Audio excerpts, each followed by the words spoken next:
શું 60ની ઉંમર વટાવ્યા પછી રોજબરોજની સીડીઓ ચઢવી એક મોટો પહાડ ચડવા જેવું લાગે છે? તમે કદાચ કહેશો, અરે મારો આહાર તો એકદમ સ્વસ્થ છે, હું તો નિયમિત હળવી કસરત પણ કરું છું, તો પછી આ સાંધાનો દુખાવો અને પગની નબળાઈ કેમ પીછો નથી છોડતા? આ એક એવો સવાલ છે જે 60 વર્ષથી ઉપરના ઘણા લોકોના મનમાં રમતો હોય છે.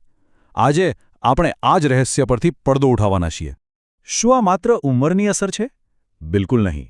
કદાચ અજાણતા જ તમારો કોઈ મનપસંદ અને સ્વસ્થ લાગતો ખોરાક જ આ નબળાઈનું મુખ્ય કારણ હોઈ શકે છે. અને હા, રોજિંદા ખોરાકમાં લેવાતા અમુક દેખીતી રીતે સ્વસ્થ લાગતા ફળો આના માટે જવાબદાર હોઈ શકે છે. નમસ્તે ઓર્ગેનિક લવર્સ. આપ જોતા છો આયુર્વેદિક મંત્રા, જ્યાં પ્રકૃતિ અને આરોગ્ય મળે છે એકસાથે. વિડીયોને લાઇક કરો, ચેનલને સબસ્ક્રાઇબ કરો અને બેલ આઇકન દબાવવાનું ભૂલશો નહીં, કારણ કે દર અઠવાડિયે અમે લાવીએ છીએ આયુર્વેદિક ઉપચાર અને હેલ્થ ટિપ્સ. હવે સૌથી પહેલાં તો આપણે એ સમજવું પડશે કે ઉંમર વધવાની સાથે આપણા શરીરમાં ખરેખર કેવા જૈવિક ફેરફારો થાય છે. જો જ્યારે તમે 30 કે 40 વર્ષના હોવ ને, ત્યારે તમારું પાચનતંત્ર એકદમ મશીનની જેમ ફાસ્ટ કામ કરતું હોય છે.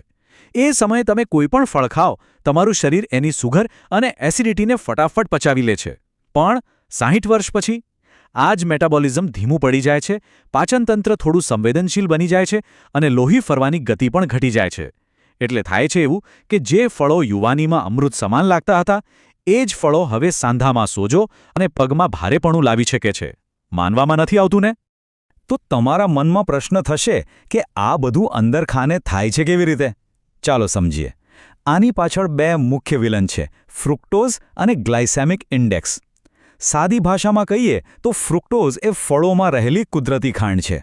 હવે થાય છે શું કે જ્યારે ધીમા પાચનતંત્રવાળું શરીર આ ફ્રુક્ટોઝને ઝડપથી પચાવી શકતું નથી, ત્યારે તે લીવરમાં જઈને યુરિક એસિડમાં ફેરવાઈ જાય છે. અને આ યુરિક એસિડ ધીમે ધીમે તમારા સાંધામાં જમા થઈને ગંભીર બળતરા અને સોજો ઊભો કરે છે. બરાબર? એવી જ રીતે ઊંચા ગ્લાયસેમિક ઇન્ડેક્સવાળા ફળો લોહીમાં શુગરનું પ્રમાણ અચાનક વધારી દે છે, જે આંતરિક બળતરાને વધુ ભડકાવે છે. ઠીક છે, તો ચાલો આના ઊંડાણમાં ઉતરીએ.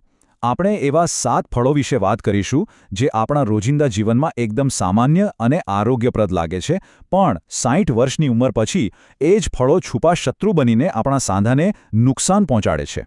રોજબરોજ ખવાતા અમુક ફળો અંદરખાને કેવું નુકસાન કરી શકે છે, જરા ધ્યાનથી સાંભળજો. સૌથી પહેલાં વાત કરીએ અનાનસ અને નારંગીની.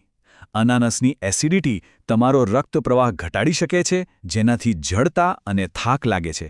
જ્યારે નારંગીમાં રહેલું સાઇટ્રિક એસિડ સવારમાં ઘૂંટણમાં જડતા અને કમરનો દુખાવો લાવી શકે છે. એવી જ રીતે લીલા સફરજનમાં રહેલું મેલિક એસિડ તમને રાત્રે પગમાં ખેંચાણ લાવી શકે છે. હવે જો વધુ ગળ્યા ફળોની વાત કરીએ ને, તો કેળું, દ્રાક્ષ, તરબૂચ અને હા, ઉનાળાનો રાજા કેરી. આ ફળોમાં ફ્રુક્ટોઝ અને ગ્લાયસેમિક ઇન્ડેક્સ ખૂબ જ ઊંચા હોય છે. 60+ ઉંમરે આ ફળો ઝડપથી પચતા નથી અને પરિણામ તે તમારી બ્લડ શુગરને અસ્થિર કરે છે, યુરિક એસિડ વધારે છે અને સાંધામાં ગંભીર સોજો કે પાણી ભરાવાની સમસ્યા ઊભી કરી દે છે.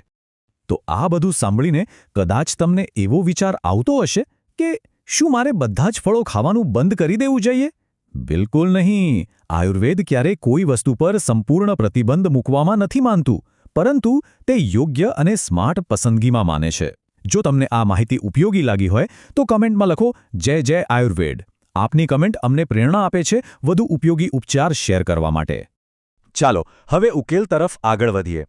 હવે હું તમને એવા 5 અદ્ભુત આયુર્વેદિક સુપરફ્રૂટ્સ વિશે જણાવીશ જે પચવામાં એકદમ સરળ છે અને સાંધાને મજબૂત કરીને તમારી ગતિશીલતા પાછી લાવવામાં દવાની જેમ કામ કરે છે. આપણું સૌથી પહેલું જાદુઈ ફળ છે દાડમ. આયુર્વેદમાં દાડમને રક્ત પરિભ્રમણ એટલે કે બ્લડ સર્ક્યુલેશન માટે એક ઉત્તમ સુપરફૂડ માનવામાં આવે છે. તમે વિચારતા હશો કે દાડમ ખરેખર કામ કઈ રીતે કરે છે? તો જુઓ, તેમાં પોલિફેનોલ એન્ટીઓક્સિડન્ટ્સ ભરપૂર માત્રામાં હોય છે, જે તમારી રક્તવાહિનીઓને એકદમ લચીલી બનાવે છે. આનાથી પગમાં લોહીનો પ્રવાહ એકદમ સ્મૂધ થઈ જાય છે અને પરિણામે 60 વર્ષની ઉંમર પછી જે પગમાં ભારેપણું અને ઘૂંટણમાં સોજો રહેતો હોય ને, તે નોંધપાત્ર રીતે ઘટી જાય છે. સૌથી મોટી વાત એ છે કે આયુર્વેદ અનુસાર તે તમારા શરીરમાં વાત અને પિત્ત બંને દોષોને બેલેન્સ કરે છે, એટલે સાંધાની સમસ્યાઓ જડમાંથી દૂર થવા લાગે છે. બીજું ખૂબ જ અગત્યનું ફળ છે પપૈયું. વધતી ઉંમર સાથે નબળા પડતા પાચનતંત્ર માટે આ ખરેખર એક આશીર્વાદ સમાન છે. પપૈયું 60+ ઉંમર માટે અત્યંત જરૂરી છે કારણ કે તેમાં પેપેન નામનું એક ખૂબ જ શક્તિશાળી એન્ઝાઇમ હોય છે જે ખોરાકને સરળતાથી પચાવે છે. હવે જ્યારે તમારું પાચન સુધરે ને ત્યારે શરીરમાં જમા થયેલા સોજો લાવતા ઝેરી તત્વો, જેને આયુર્વેદમાં આમ કહેવાય છે, તે ફટાફટ શરીરમાંથી બહાર નીકળી જાય છે. સાથે જ તેમાં રહેલું વિટામિન સી સાંધાને લવચીક રાખે છે અને તે કફ દોષને સંતુલિત કરીને સાંધાની જડતાને ગાયબ કરી દે છે. આપણા લિસ્ટમાં ત્રીજા ક્રમે છે નીલબદ્રી, જેને આપણે સામાન્ય રીતે બ્લૂબેરી તરીકે ઓળખીએ છીએ. આ ફળ માત્ર શારીરિક જ નહીં પણ તમારા માનસિક સ્વાસ્થ્ય માટે પણ એક જબરદસ્ત ટોનિક છે. બ્લૂબેરી ખરેખર ડબલ ફાયદો આપે છે. સાંભળો કઈ રીતે. તેમાં રહેલા એન્થોસાયનિન એન્ટીઓક્સિડન્ટ્સ તમારા મગજના ન્યુરોન્સનું રક્ષણ કરીને યાદશક્તિ વધારે છે અને એની સાથે જ સાંધાની બળતરા ઘટાડીને ચાલવામાં તમારું સંતુલન પાછું લાવે છે. આ વાત દોષને એટલી સરસ રીતે બેલેન્સ કરે છે કે તમારી નર્વસ સિસ્ટમ અને સાંધા બંનેને એક નવી મજબૂતી મળે છે. ચોથું સુપરફ્રૂટ છે નાશપાતી. જો તમારું પાચનતંત્ર એકદમ સંવેદનશીલ થઈ ગયું હોય તો આ તમારા માટે સૌથી સુરક્ષિત અને હળવો વિકલ્પ છે. તમે જુઓ, તરબૂચ કે કેળાની સરખામણીમાં નાશપાતી કેમ અલગ પડે છે? કારણ કે તે સુગરમાં સાવ ઓછું અને ફાઇબરથી એકદમ ભરપૂર હોય છે. એટલે તે લોહીમાં સુગરનું પ્રમાણ વધાર્યા વિના જ શરીરને સરસ રીતે હાઇડ્રેટ કરે છે. આનાથી પગનો સોજો તો ઉતરે જ છે, પણ સાથે સાથે વધતી ઉંમરમાં સામાન્ય એવી કબજિયાતની જૂની સમસ્યા પણ ગાયબ થઈ જાય છે. તે પિત્ત અને કફ દોષને સંતુલિત કરી પાચનની ગરમીને યોગ્ય રીતે જાળવી રાખે છે. અને હવે વાત કરીએ આપણા પાંચમા અને અંતિમ હીલિંગ ફળની, જે છે એવોકાડો, એટલે કે માખણ ફળ. આ ફળ તેના ખાસ ગુણોને કારણે તમારા સાંધા માટે એક કુદરતી ગ્રીઝનું કામ કરે છે. તમે નોંધ્યું હશે કે 60 વર્ષ પછી સાંધામાં રહેલું કુદરતી પ્રવાહી ધીમે ધીમે સૂકાવા લાગે છે. ત્યારે એવોકાડોમાં રહેલા હેલ્ધી મોનો અનસેચ્યુરેટેડ ફેટ્સ અને વિટામિન ઈ આ સુકાઈ ગયેલા સાંધાને ફરીથી લ્યુબ્રિકેટ કરવાનું કામ કરે છે. અને હા, તેમાં શુગરનું પ્રમાણ નહિવત હોવાથી ડાયાબિટીસની સ્થિતિમાં પણ તે સંપૂર્ણપણે સુરક્ષિત છે. તે ખાસ કરીને વાત દોષને ઘટાડીને હાડકાની બરડતા અને શરીરની શુષ્કતાને એકદમ દૂર કરે છે. મિત્રો, માત્ર યોગ્ય ફળોની પસંદગી જ પૂરતી નથી. આ ફળોનો 100% લાભ લેવા માટે આપણે કેટલીક દૈનિક આદતોમાં પણ થોડો સુધારો કરવો જરૂરી છે.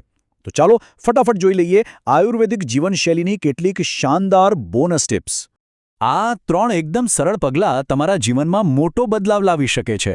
પહેલું, રોજ સવારે હૂંફાળા તલ કે નાળિયેર તેલથી પગની હળવા હાથે માલિશ કરો. આનાથી તમારા સ્નાયુઓ લવચીક બનશે. બીજું, ફળો ખાવાનો સમય હંમેશા ફળો સવારે કે બપોરે જ ખાવા.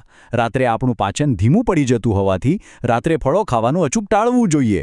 અને ત્રીજું, ડીપ હાઇડ્રેશન. દિવસ દરમિયાન પુષ્કળ પ્રમાણમાં પાણી પીઓ, જેથી શરીરમાંથી સોજો પેદા કરતા ઝેરી તત્વો સતત ફ્લશ આઉટ થતા રહે.